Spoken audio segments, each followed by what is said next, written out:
pork na bistik pa.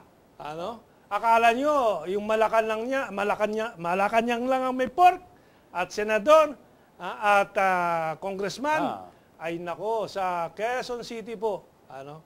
Mas malaki pa ang pork doon kaysa doon makikita nyo sa Senado. Yes. Ano? Ang tatalo lang siguro yung pork ng Malacanang. Ano? Anyway, kayong magpapaliwanag. You have 20 minutes. Itong mga matagal nang nagkukusada sa lungsod ng Quezon City, laban dito sa korupsyon nitong bistik at yung pork na bistik. Kala ko baka yung bistik. Bakit naging pork, di ba? Mas matindi. Sige, go ahead. Mas matindi nga Johnny Chang, na lumaban kay bistik. Rod Kapunan, columnist of the Manila Standard and author of several books. Leon Peralta, labor leader, is it still correct? No, I'm Anti-trapo movement, lahat-lahat ng movement. Nandun na, si Galeon. Anyway, simula tayo kay Ginoong Johnny Chang. Well, magandang araw po. The three of us decided to file with the Supreme Court for certiorari and prohibition with preliminary injunction about the pork barrel of Quezon City. The reason we filed is about time. People are aware. Nationwide ho itong problema. It's not only happening in Quezon City. Kaya lang mas matindi ang Quezon City. Quezon City is a leader and the bad example of pork. Talagang baboy na baboy kami. And the pork barrel of Mayor Herbert is about 2 billion per year. Makikita mo may lump sum appropriation, may personal benefit, which is about 300 plus million, confidential, intelligence fund, 30 million, may miscellaneous expenses, 16 million, extraordinary expenses, 17 million, other MOE. Meron tayong normal MOE eh. Nilagay niya other, nagdagdag about 400 million. Tapos yung calamity fund, naging local risk, binago yung pangalan, is about 600 million, and lump sum appropriation, 600 million. It started in 2008, no? During the time of Belmonte na umpisa yung mga lump sum appropriation. Doon na umpisa. And it never stopped. After that, tuloy-tuloy na yan. Nationwide, the Mayor of Quezon City has the biggest budget. As of today is 4.5 billion. Ng city or mayor lang yun? Mayor lang po yan. Ang anong city budget nila? It's about, this year is about 13 billion. 13 billion. 13 billion. So, out of the 13 billion, 4 billion plus, discretionary, yung walang item. 2 billion. May itemized, may mga discretionary. So basically, siya yung pinakamataas. If you look at face value, ang budget ni Presidente is 2 billion. Ang budget ni Vice President is 400 million. Siya, 4.5 billion. So mas malaki kaysa sa Presidente? Yes. Kung hindi i-consider yung DAP. Yung mga nakatago ibang mga DAP, MP DAP, whatever DAP, yun yung nangyayari. So makikita mo yung talagang, sana kung walang pera eh. Despite all these things, taas ang taas sila ng buwis. So lumalabas, unlimited ang spending. Walang katapusan. Despite the surplus. Baka nag-iipon si Bistek para sa kasal niya doon sa isang kamag-anak nung sa Malacanang. No comment. No comment. No comment. So let's ask Rod, being a media person, alam ba ito ng mga mamamayan ng Quezon City, itong pork na bistik pa? I think so. Alam naman nila yan. Ang problema nga lang, siyempre, wala silang means, laging ganyan, nare-railroad lagi. Pero what we want to point out is that disproportionate ang budget ng mayor sa mga budget na allocated sa mga offices at saka agencies na under ng Office of the Mayor. Alam mo, kaya minsan maliwanag ang nakawan dito kung halos 1/3 ng pera ng Quezon City napupunta sa Office of the Mayor. Ang gagawin kasi ng mayor ngayon, nagkaroon yan ng magiging tinatawag na nagpapatibay ng political dynasty. Kasi practically, makikita mo sa budget na ginawa ng Quezon City, nag-overlap. Katulad na halimbawa, meron silang budget para sa health and hospital. Talagang regular budget doon. Pero makikita mo sa funds ng mayor, meron din sariling funds tungkol doon. So nag-overlap. So in effect, ang mga tao doon ay nagiging loyal kay mayor dahil ang mayor ang may hawak ng pondo. paghawak niya ng pondo, yan, nagsisimula ng political dynasty. Kaya anybody na nag-take charge sa Quezon City, mahihirapan ng talunin siya na siya na. Pero napupunta ba? Matitigil lang yan kung halimbawa, matitigil lang yan kung halimbawa hindi na siya mayor. Ay napupunta ba sa serbisyo para sa publiko? Ilan ang mamamayan ng Quezon City ngayon? 2 million. 2 million. Yung ba ay napupunta sa 2 million o 200 people lang o 2,200 barangay captains lang at 2,000 Yung mga kagawad, ganyan, mga kagawad. Baka yun lang mga nakikinabang dyan, Leon. Bago ako magsalita, may napagbati po, lalo-lalo na doon sa mga nanonood ng pinakamagandang Talk News TV ni Kamentong, lalo na yung mga tiga Lungsod, Quezon. Alam niyo po, habang ang mga taong bayan at ibang mga organisasyon ay nagtutulong-tulong para isiwalat nga ang pagka-illegal ng pork barrel ng mga congressman at ating mga senador, at yung DAP yata na na-declare ng Supreme Court na ang constitutional, kami pong tatlo ay nakatuon ng pansin sa mga local pork, katulad po ng pork barrel-like na budget ni Mayor Bistek. Kaya wala po kaming ginawa kundi mag-research, at nung nakita namin talagang may katotohanan na may pork barrel talaga ang budget ng Lungsod Quezon na nagkakahalaga ng 2 billion, kami pong tatlo ay nag-usap-usap upang ipatigil po ito at ipa-void sa Supreme Court. Kasi para sa amin, ang mga pork barrel na ito ay hindi tama eh. Dapat ito ay napupunta, ang perang ito ay dapat napupunta sa serbisyong panglipunan, katulad ng edukasyon, pabahay, para sa kalusugan, at sa iba pa, lalo na sa mga senior citizen ng Lungsod Quezon. Dapat bigyan sila ng magandang benepisyo. Kasama ako dyan, senior citizen. Let's go back to Johnny. Johnny, how much of this pork barrel ni Bistek ay na-monitor, na-trace kung saan napupunta? Alam mo, mahirap i-trace yan eh. Even the COA the last time we went, kaming dalawa pumunta sa COA during the time of GMA. Ay kaming kausapin eh. So, hindi po pwede yun, ha? You're a semi-lawyer kasi may background ka sa law, di ba? They cannot not communicate with you. We went personally. Personally, pinuntahan namin. Maraming hinihingi. Binigyan namin city budget. Alam mo, itong pork nito is happening nationwide. Ang Quezon City may 30 million confidential expenses sa intelligence funds. Yung sinasabi. Alam mo, Cagayan de Oro have the same budget. 30 million confidential and intelligence. Tigda 30 million. Mas malaki ang Quezon City. Actually, yung pag-file namin ng petition, ang unang nagsoli ng pork barrel ay Makati. Okay. Nagsoli silang 50 plus million. Nag-immediately nagsoli. Sandali, hindi naman kayo nagpetisyon laban sa Makati? Hindi. So bakit ginawa nila yon? Because maging SOP yan pag nagkaroon ng hearing at nagsalita ng Supreme Court na these pork barrel are unconstitutional. Tatamaan yun nationwide eh. Hihinto lahat yan. So that was my next question to you and to Rod. Legally, mukhang matibay na ang kaso nyo because of the precedent nitong okay, please explain. So, ang direction kasi namin sa grupo, it's about time we do something. Look, ang pinakamatindi, nagtaas sila ng buwis. Pero yung pagtaas ng buwis, hindi naman para sa serbisyo eh.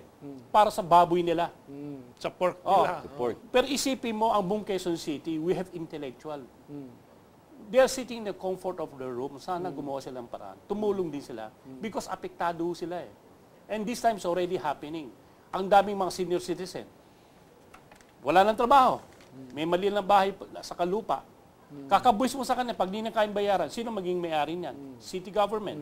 Di ba? Tapos sa likod ni Bistek, baka nandiyan pa si Badong Enriquez. Gumagalaw pa ba yan si Badong Enriquez yan? Ang balita namin, nandun pa rin yun. So makikita mo yung... Tapos susunggabin ni Putol. Ni Putol, yung Putol ang arm na real estate developer para magtayo ng condominium niya. Kamag-anak ni na yun. Ochoa. Alam mo, sa akin naman, ang pinaglalaban natin, hindi na political dynasty. Don't tell me. Ang daming management think tank sa Quezon City. Mas matalino ba si Herbert kaysa matong tao to? So kitang-kita natin, this already manipulating everything.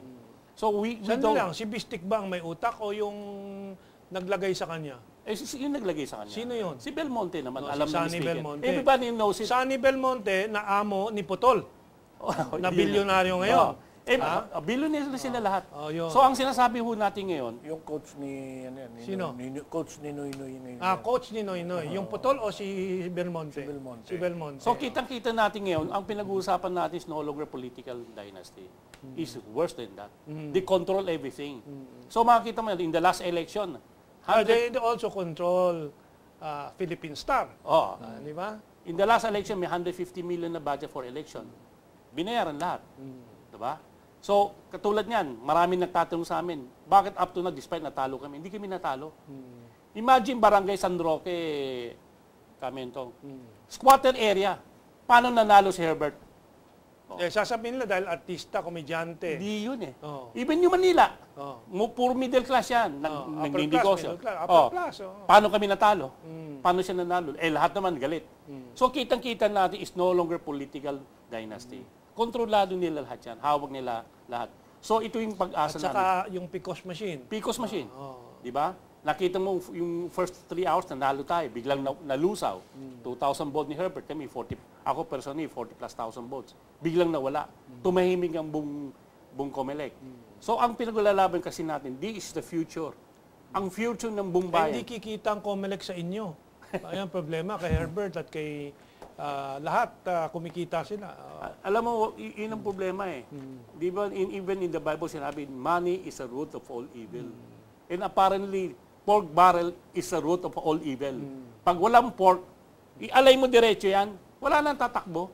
Kasi hindi naman sila kaya eh. Kaya makakita mo, there's a conspiracy inside eh.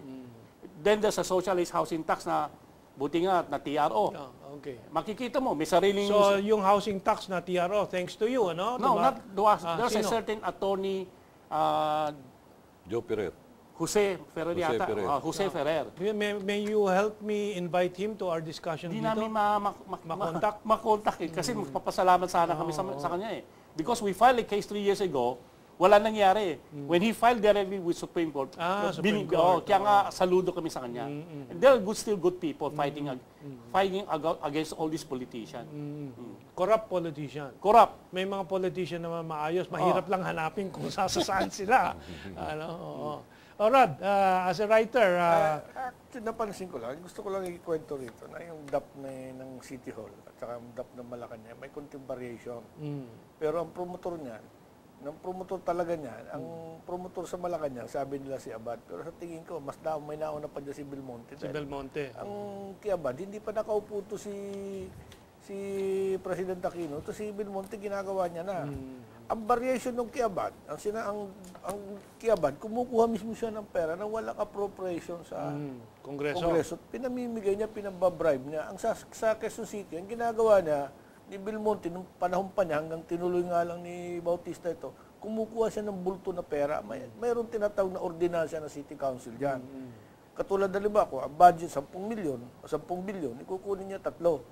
Pag kinuha niya 3, malaki masyado yun. Siya na namumudmud kung magkano. Di ba ragdap na rin yung dapat. Pag nakalagay dapat sa mga paggastos sa pera, ipaparticularize mo kung saan paglalaanin ng pera.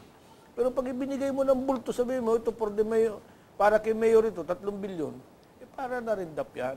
Kasi ikaw na nagbibigay sa kanila ng ganyan, yun ang variation sa kanila. Kaya tapos sasabihin nila na may ordinansya dyan. Anong ordinansya?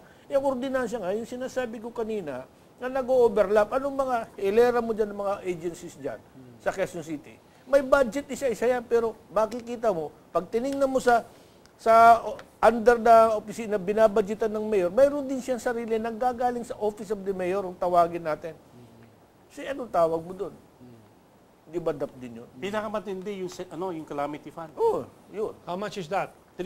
During time of Belmonte, about average of 300 million.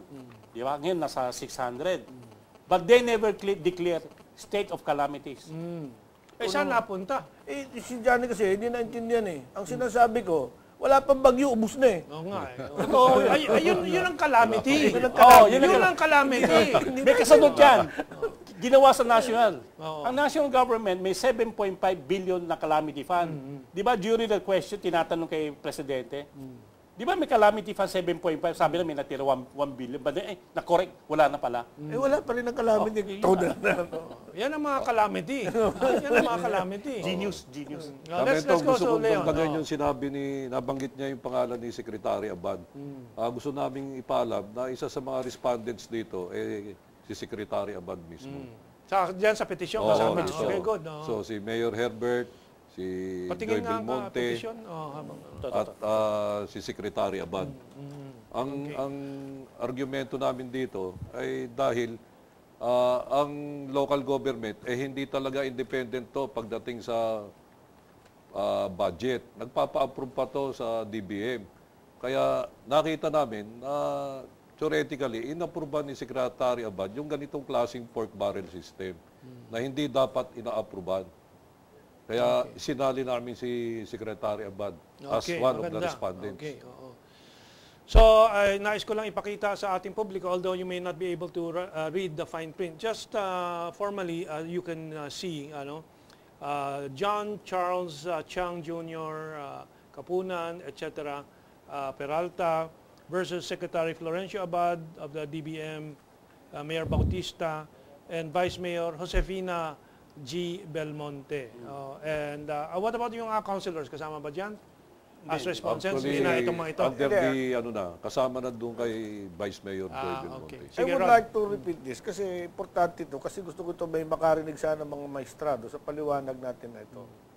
Walang kahit sa mundo ka mag-ikot, walang tinatawag na budgeted appropriation na ibibigay sa iyo na tinatawag blanket, parang binigay sa iyo. Bahala ka na kung tawagin niya.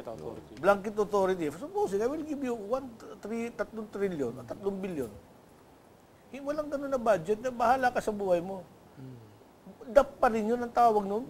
Whatever name it is, pero parang DAP yun eh. Dapat, ang bawat budget itemized. Ang nangyayari nga, yung kay Mayor nga, mayroon siyang budget na sarili niya para sa agency na binadgetan na sa ibang ordinansya. Paano nangyari yun? Kaya malaki yung kanya. So I think we can look forward to the Supreme Court acting on this in favor of the people, because the Supreme Court would be in a contradictory position if they decided otherwise, no? So we have our last 2 minutes. Johnny, Rod, and Leon.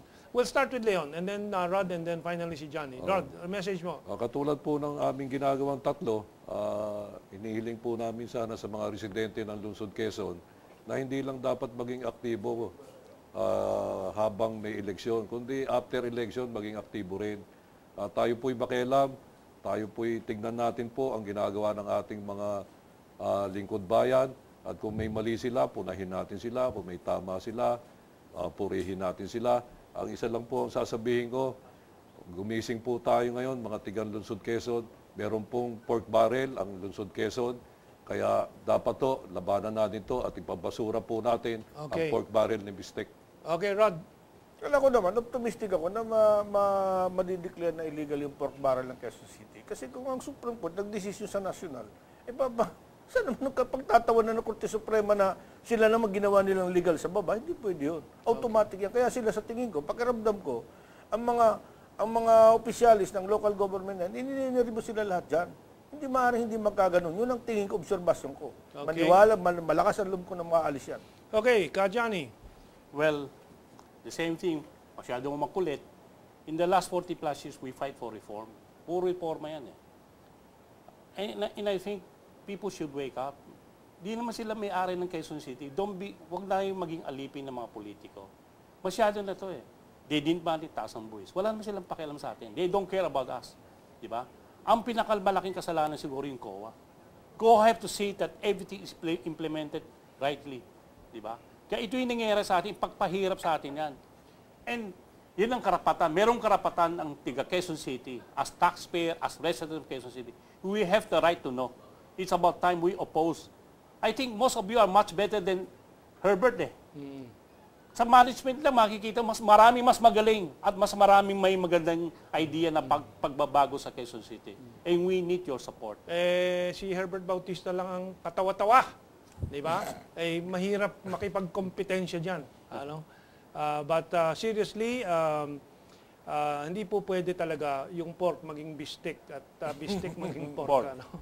And I hope the same kind of change will happen in Quezon City as we are now enforcing in the national scene. So with that, maraming salamat po with this second portion. Wait for the next third part of our discussion, and our guests are on their way here, and so maraming salamat sa inyo tatlo, and congratulations beforehand, at palagay ko naman magwawagi ang taong bayan ng Quezon City ngayon. Maraming salamat, and so stay on and let's take this break.